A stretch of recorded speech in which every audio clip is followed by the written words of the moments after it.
कि सरका घाट की मैं बात करूं तो हमेशा से ही भलड़ा क्षेत्र को हमने टॉप प्रायोरिटी पे रखा और दुर्गापुर के क्षेत्र को टॉप प्रायोरिटी पर रखा कि सरका घाट विधानसभा में ये दो क्षेत्र ऐसे हैं जहां पर टूरिज्म की अपार संभावनाएं हैं। सुंदरता तो हम सभी को अच्छी लगती है, सभी को अच्छी लगती है। हर जगह घूमने का दिल करता है कि जाएं, चाहे हम कुल्लू जाएं, चाहे मनाली जाएं, चाहे मंडी जाएं, जो भी टूरिस्ट प्लेस है हमारे पास ज़रूर जाएं। और हम कभी कभी क्या है ना कि हम अपने चैनल पर भी काफ़ी लोगों को ज्ञान भी देते हैं कि आप जाइए और प्रकृति का संरक्षण कीजिए।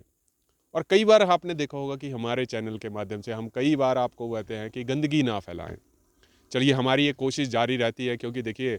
कोशिश तो प्रधानमंत्री नरेंद्र मोदी जी भी करते हैं कि स्वच्छ भारत और स्वच्छ अभियान का एक नारा तो ज़रूर देते हैं, परंतु उसके ऊपर कितना फॉलो अप होता है वो तो हमारे ऊपर ही निर्भर है कि हम उसको सीरियसली लेते हैं कि नहीं लेते हैं। परंतु बात मैं बता दूं कि मैं इस वक्त खड़ा हूं बल्लड़ा के क्षेत्र में और यहाँ से कई बार हमारा जो है वो आना जाना लगातार यहाँ से लगा रहता है कि आपको अपने हलके की रिपोर्ट ज़रूर दिखाएं, आपको एक एक चीज़ का हम विश्लेषण करके दिखाएं कि आपके आसपास के क्षेत्र जो हैं कितने अच्छे हैं। परंतु ये विश्लेषण तब हमारे को अचंबा लग जाता है कि देखिए यहाँ पर भी वही कूड़ा कचरा और यहाँ पर देखिए शराब के बोतलों के ढक्कन और ये हर जगह पर आपको कहीं ना कहीं देखने को मिल जाएंगे। और हमने कई बार मतलब अपने चैनल के माध्यम से ये करने की कोशिश रखी कि आप देखिए गंदगी ना फैलाएं और इस गंदगी से बचे रहें क्योंकि देवभूमि है और यहाँ पे आपको पता है माता मुरारी देवी जी का मंदिर भी काफ़ी नज़दीक में है।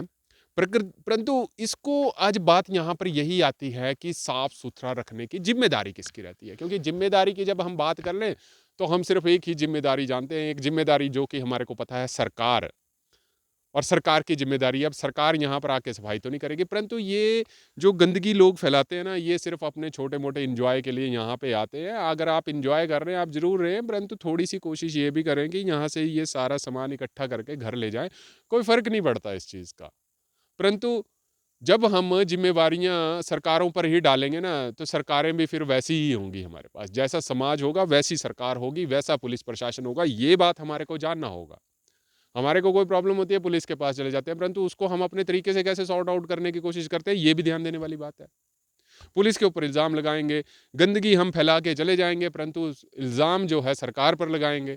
और ये बल्लड़ा का इतना सुंदर क्षेत्र है, देखिए ये आप बल्लड़ा देख पा रहे हैं और ये 3 टावर जो आपको झाऊ से भी दिखते हैं, बलद्वाड़ा से भी दिखते हैं, और ये क्षेत्र ही अपने आप में एक काफ़ी बड़ी सुंदरता का जो है वो एक आलम यहाँ पर बिखेरता है। और आप जब भी यहाँ से आप सुंदरनगर की तरफ जाएं, लेदा की तरफ जाएं, प्रकृति का इतना सुंदर नज़ारा आपको यहाँ पे देखने को मिलेगा। क्योंकि और मैं आपको बता दूं कि अगर आप यहाँ पे गर्मियों में भी आओगे, आपको यहाँ पे कम से कम 20-25 डिग्री से टेम्परेचर से ऊपर यहाँ टेम्परेचर नहीं जाता है। यहाँ पर अगर गर्मी आपके पास निचले क्षेत्रों में 30-32 या 35 बढ़ रही है, तो यहाँ पर हालांकि अभी सर्दियों के दिन है, तो यहाँ पर जब आप आते हो तो आपको यहाँ पे टेम्परेचर सर्दियों में भी मतलब इस वक्त अगर मैं बात करूँ तो 15-16 डिग्री टेम्परेचर यहाँ पर है, परंतु गर्मियों में भी आएगा तो 25 डिग्री से ऊपर टेम्परेचर नहीं जाएगा, क्योंकि यहाँ पे चील के जो पेड़ है वो काफ़ी स्वच्छ हवा और एक मन को मोह देने वाला एक तो यहाँ पर व्यू है और एक काफ़ी अच्छी जो है यहाँ पर नज़ारा देखने को मिलता है। परंतु दुख कभी कभी ये लगता है कि हम अपनी प्रकृति को कितना यहाँ पर साफ सुथरा रखते हैं। तो ये जो बलड़ा पंचायत है, अब ये बलड़ा गांव है, ये पंचायत जो है ज़रूर इन चीज़ों के ऊपर ध्यान दे, क्योंकि यहाँ पर कुछ लोग सुंदरनगर को भी जाते हैं। और यहाँ पर मैं बताऊं कि यहाँ पर कोई टूरिज्म के लोग नहीं आते हैं। यहाँ पर ये जो गंदगी फैला के चले जाते हैं, ये शरारती तत्व ही होते हैं जो रात को शराब पीते हैं और यहाँ पर बनाने का जो है वो काम करते हैं। तो जब भी देखिए यहाँ से अगर मैं बात करूँगा तो सूर्य की किरण जो है ना पूरी चील के पत्तों से बिल्कुल निकल के आ रही है यहाँ पर, और मतलब यहाँ पर आके एक मन को जो है बड़ा सुखद एहसास होता है। और यहाँ पर हमने पहले भी यहाँ पर कहा है कि देखिए टूरिज्म सेक्टर की यहाँ पर अपार संभावनाएं हैं, सरकारों को यहाँ पर ध्यान देने की जरूरत है।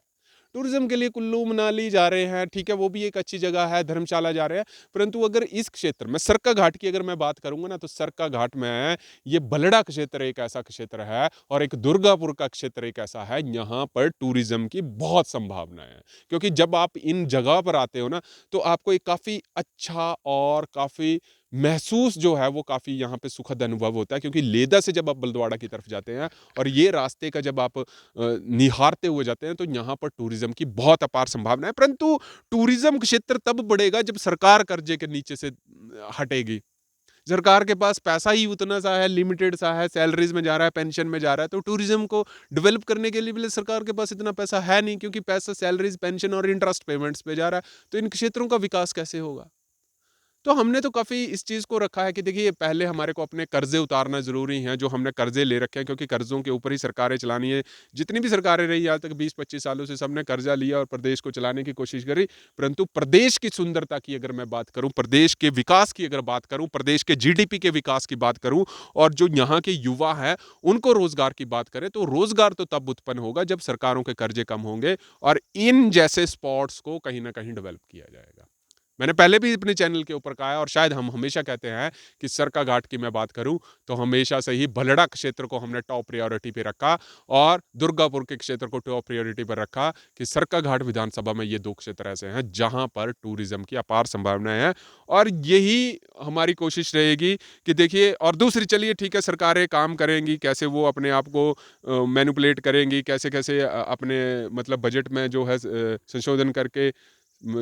बजट के लिए जो है प्रावधान रखेंगे कि टूरिज्म भी कहीं ना कहीं डेवलप हो। परंतु ये जो गंदगी है, इस गंदगी की मैं अब आपको बात बताऊंगा कि सहयोगी को कहूंगा कि दिखाएं, ये गंदगी कहीं ना कहीं हमारे इन लोकल लोगों की जिम्मेदारी बनती है कि ऐसी चीजों का विरोध करना सीखें, विरोध करना सीखें। जब आप यहाँ पे जाओ, किसी को देखो शराब पीते हुए, आप जरूर उनको कहो कि यार पियो आप, कोई दिक्कत नहीं है, पर यहाँ पे गंदगी फैला के मत जाना। आप कोशिश करो कि एक सभ्य नागरिक की तरह ये गंदगी को उठा के अपने घर की तरफ ले जाओ, ताकि हम आने वाली पुश्तों को अपनी देवभूमि को कम से कम गंदा ना करें। ये विचार मैं आपको दूंगा और ये ज्यादा किसी का काम नहीं है, ये लोकल